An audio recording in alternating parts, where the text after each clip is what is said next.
Hello guys, আমরা চলে এসেছি সফদুলপুর দিয়ারে জমি দেখতে।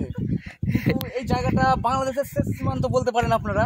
আমরা সেই জায়গায় পৌঁছে গেছি, বাংলাদেশের শেষ সীমানাও বলতে পারেন, কারণ এই জায়গাটা পুরো ফাঁকা। আর কিছুটা গেলে হয়তো বাংলাদেশের বর্ডার পাবো, বিএসএফের ক্যাম্প আছে।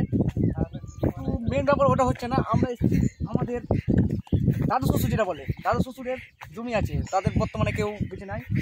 তার জন্য আমরা শালা সম্বন্ধী আমি জামাই হচ্ছে একটা এবারই, আমরা সবাই মিলে এখানে দেখতেছি জমির যে আমরা একটা ভাগের অংশীদারি বর্তমানে হয়েছি।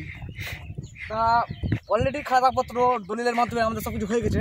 তবুও সেই জমিটা আমরা আপনাদের সামনে তুলে ধরবো, কারণ আজকাল যদি বর্তমানে যদি আমরা জমি জায়গার ব্যাপারে না দেখতে আসি, না ঘুরতে আসি, তাহলে ভবিষ্যতে পরিস্থিতি খারাপ আছে এবং অন্য জন্য দখল করে নিতে পারে। সেই উদ্দেশ্যে বলছি, জমি জায়গার ব্যাপারে আমার আপনার অন্যান্য লোকের যার জমি হোক না কেন, অবশ্যই নিজের জমি সঠিকভাবে চিনতে শিখুন। কারণ নিজের পৈতৃক সম্পত্তি, নিজের বাপের সম্পত্তি, নিজের দাদার সম্পত্তি অবশ্যই আইনের মাধ্যমে পাবো আমরা। সঠিক কেন বলেন বন্ধুরা? এই যে সেই আমাদের জমি দেখতে কিন্তু বিশাল বড় জমি, সামনে পাট চাষ হয়েছে, পাট কাটি আপনারা দেখুন। এখন জমি কিন্তু পুরো ফাঁকা, জমিটা চাষ করে রাখা হয়েছে। জমিতে প্রচুর সবজি চাষ হবে, যা বড় জমি আপনাদেরকে বলে বোঝাতে পারবো না। এরকম জমি বর্তমানে যদি রাস্তার ধারে আর অন্যান্য জায়গায় যদি থাকে, বহুত দাম।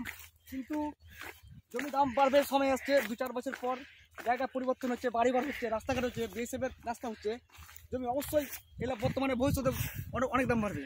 তবে দেখুন, জমি যে হারে জমি আছে, অন্যান্য লোকেরও আছে, জমি পুরো ফাঁকা। আপনি এই জমি এখন বর্তমানে পাট চাষ হচ্ছে, এরপর আস্তে আস্তে জমি কেউ অন্যান্য কিছু ভুট্টা লাগাতে পারে, কেউ শাক লাগাতে পারে, অন্য রকম যা কোনো তাই চাষ হবে।